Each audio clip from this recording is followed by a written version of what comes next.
Should you buy a PSVR2 headset in 2025? The short answer is yes.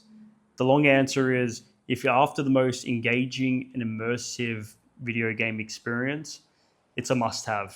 And if money is not a problem and space isn't a problem, you should already have one by now. This has completely transformed the way I play video games, specifically racing games. I don't play anything else other than Gran Turismo 7. I know that sounds ridiculous, but I bought a PlayStation just for Gran Turismo 7. I bought the rig for Assetto Corsa. Had a lot of fun with that. At the time, I wasn't really playing online and got into Gran Turismo 7 after playing Gran Turismo 1 and 2 as a child. And I've enjoyed every minute of it. And the headset has completely transformed the way I play games. And it's a bit of a catch-22 where playing without the headset, whether it's just with the controller or just with the wheel and pedals, it's not the same. And I just don't get that level of enjoyment. I don't get that level of engagement, and definitely not the immersion. So yeah, it's kind of ruined games in that respect, but I wouldn't change it for the world. Like, honestly, the first time I played the VR headset was at a friend's place who got it for pretty much the day it came out. And I remember driving in Mount Panorama in Bathurst, and I don't know, like, it was quite a surreal experience where the sun was coming through. I was playing at like 9 o'clock at night. The sun was coming through the windshield, and I'm going through, the S's and the dipper. And it felt like my body was moving, and it felt like you could feel the sun. And I know this sounds ridiculous, and it's my own anecdotal experience, but that kind of sensation stayed with me after I got my headset, which I've had for about 1.5 years now. So, yeah, or maybe 2. Whenever the year it came out, I bought it like 6 months after that. So I'll have to fact check that. But yeah, I've had it for a while, and I'm just a regular dude. I've got a fairly basic sim setup. I've got a Thrustmaster T300, I believe, with the Ferrari 599 XX steering wheel. So it's nothing crazy. It's not like basic, but somewhere in between where I'm pretty content with it. I find myself around B and A rating in Gran Turismo in terms of driver skill, and then try to stay around a S level. But yeah, like I said, if money and space is not a problem, and you're thinking about buying the VR headset, you should definitely do so. It's a very transformative experience, and the problems I see with it are, I think, are very short term, like, just based on its current technology, where sure, the graphics are great, but if you do have a detailed eye, you can see there are a few texture pop-ins. The render distance isn't all that great, but when you're in the heat of a race, specifically online, and I know that can be a controversial topic where online can be not the funnest of experience for many people, but if you do develop your rank and you start finding good, clean lobbies, it like puts you into a sweat. Like, it is intense, some of these races. If you're in an online race with the VR headset, it's a very rewarding experience, and it's very hard to replicate that without it. And I don't know, I just haven't. Like, I've tried to race without the headset, and I'm just really bad without it. Like, honestly, like, I don't know. It feels like there's a crazy amount of input delay without it. And I feel really disconnected with the car.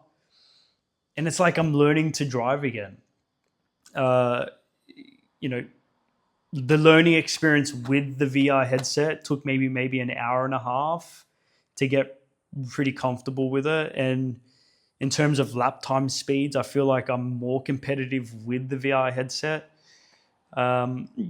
When you are racing online, obviously it does come with a disadvantage where you don't have a full scope. Like you are strictly limited to what you can see, and the HUD isn't really great. Like you're actually at a disadvantage in terms of HUD, where you don't see uh, the delta times between you and the people in front of you or behind you. So, in terms of when it comes to strategy, it can be a bit difficult, and it does become a bit of a guessing game. But I wouldn't change that. Like, sorry, I would change that if I could. Um, but would I stop playing VR because of that? No, definitely not. Playing with the headset far exceeds missing out on some delta times. So yeah, I think that's kind of my main gripes with it. And like I said, those are probably more short term issues than anything. I feel like if more people bought VR headsets and played with it VR, and that's why I'm making this video, is to encourage everyone to buy VR headsets. I think the more people that have it, it shows that there is a promise for this technology, and I think it's the most rewarding racing experience in a simcade you'll get.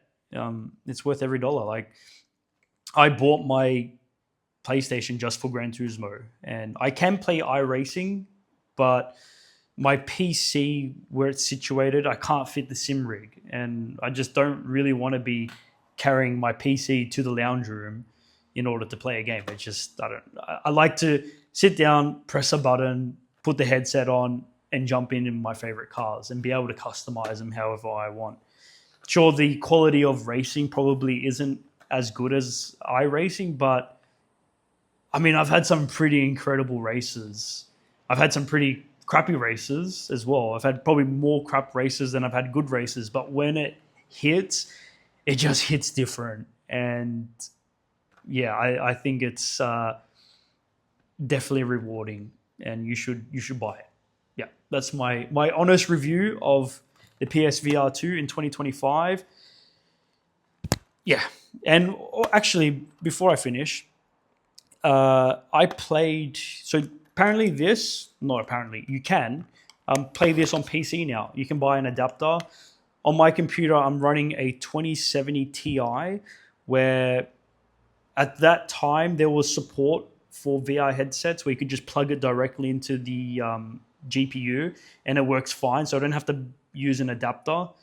I have played Assetto Corsa on it. It runs fine. Again, it's just a practicality issue of putting my PC into the lounge room just to play a game. Time is limited for me. I play an hour at a time. So I don't really want to be doing that. But yeah, so what I'm trying to say is, like, if you do buy a VR headset, you have the possibility of strictly a PSVR2 headset. You can potentially use that for other games on PC. So, there's another added value there.